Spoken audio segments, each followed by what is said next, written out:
All right, this guy right here. This is a hot topic for a lot of people right here. Oh, Poke Chop Robinson. Mhm. Let me get my notes up on Robinson. All right. So what I didn't know initially is that he started at Maryland. Started at Maryland his first year, played 263 snaps, had three sacks, then transferred to Penn State 2022, 455 snaps, 16 tackles, 48 pressures, five sacks. And then last year, 303 snaps, 10 tackles, 26 pressures, and two sacks.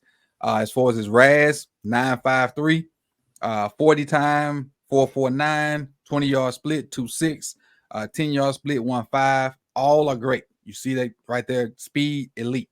Size, 6'2 in the red. Weight, 254 in the red.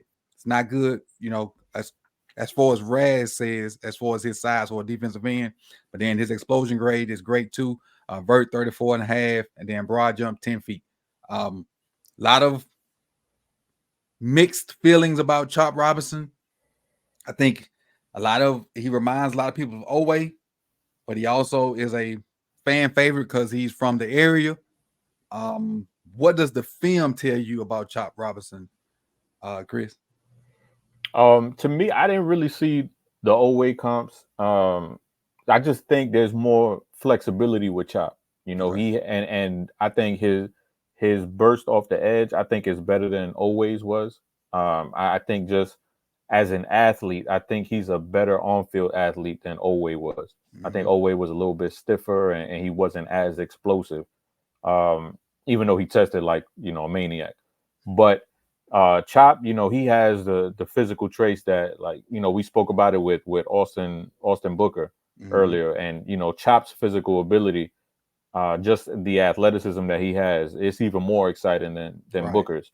The difference is you're talking about Booker, who could be a third, fourth, fifth, maybe fifth rounder, and Chop is being spoken about in the first round. Right. Um, obviously those tools that you can't teach are there, but then you have the other side of it where you can see he has active hands, but it's just no real consistent power behind them. And when you're in the NFL, if all you have is speed, that's great, that's nice, but grown men, guys like Orlando Brown Jr., they're gonna be able to neutralize that because they're Mm-hmm. just gonna wait for you to come to them. They Yep. they got the length, they got the mass, and you have to be able to convert that speed to power. And right now, Chop just doesn't have that. And he has a good weight to him, but that frame is still small. Yep. That frame is not conducive with being able to consistently threaten offensive tackles in the NFL right now. What I got for him is fast and explosive, which that is undeniable. He's extremely fast. He's extremely explosive off the edge. So what I did was I wanted to see what you do when anytime I see guys from Penn State, I immediately go to the Michigan game and Ohio State because that's the kind of competition you're gonna see. You know, because I don't care if they win them games because Michigan, Ohio State probably gonna have better teams than them always. But I want to see what you do individually both versus those teams. I saw two good speed rushes in those two games. Both of them was against Michigan, but he just got off the ball before the tackle could even look. Right. And that's pretty much it. That's pretty much it. I mean, he's a high motor guy, but I got a question on my paper that says, but what's the plan? Right. What's your pass rush plan? You just gonna outrun everybody? Yeah, Like that's not going to work in the NFL. exactly. That's not gonna work in the NFL. So he's a extremely, extremely, extremely good athlete. I don't see a plan of action. I don't see like, okay, I'm gonna speed rush. I'm gonna speed rush, and when they start oversetting, I'm gonna come back inside, or I'm gonna spin back inside, or I'm gonna dip inside to trying to start. And when they start oversetting inside, I got this. I can hit them with the speed rush. It's like everything speed rush. And I didn't see very many games. I didn't see Penn State play very many games with him. And I blame that on coaching. That's not his fault. But I just didn't see a plan other than I'm quicker than you and beat you off the ball. And Yeah. that, and he may have more in his bag. It just wasn't showing on tape. Yeah, I said I got all that natural ability, and the tape looks mediocre versus Michigan, Ohio State, which is the type of talent he'll be playing against next year. I just don't see it. yep, and like I said to start it off, I like him, but at first round, it's a little iffy for me Mm-hmm. because like Coach said, those athletic traits are tantalizing, and Penn State did a good job of moving him around too. There's times where he's able to rush on the inside, and he is a disruptor. Like you have to, like, you could tell that offensive coordinators, they were trying to make sure that he did not wreck any of their plans because Mm-hmm. they were giving him attention, and he's a guy that once he gets hot, he's like a 3-point shooter. Mm-hmm.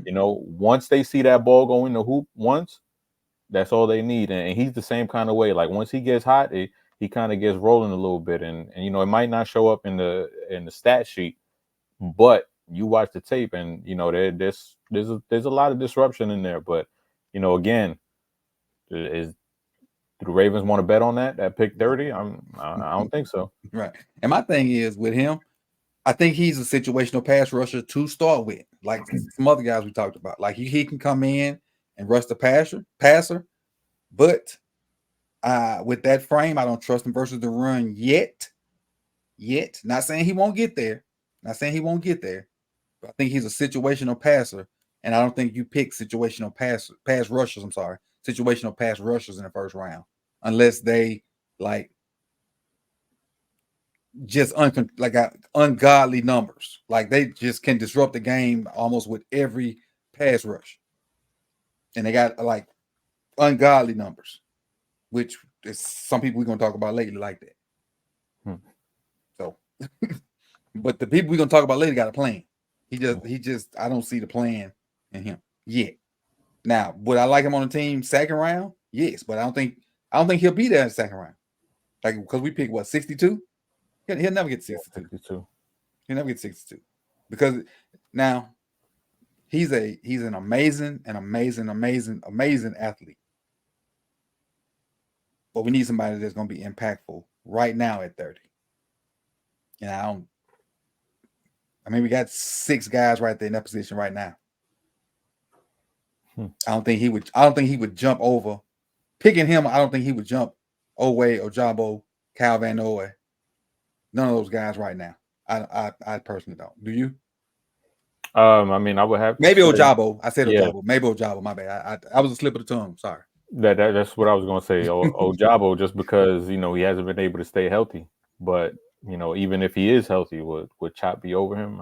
I can't say for sure because when Ojabo has been on the field, he's actually done well in real games.